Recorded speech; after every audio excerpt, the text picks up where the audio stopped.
Päärynäpuun kukintoja toukokuussa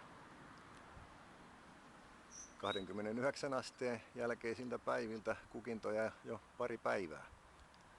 Välitämme erilaisten pihakasvien, puiden, kukkien, juurakoiden alkuja, taimia, miten vaan. Tilanteen mukaan tarkistakaa varastomme.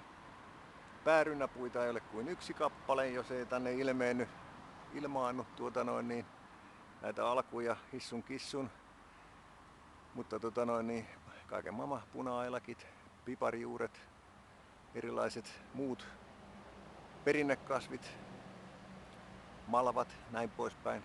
Tarkistakaa nouto tarvittaessa paikan päältä tai kuljetusluoksenne tai mikäli olette kauempana kuin Tampereella, niin matkahuollon kautta toimituslukuunne.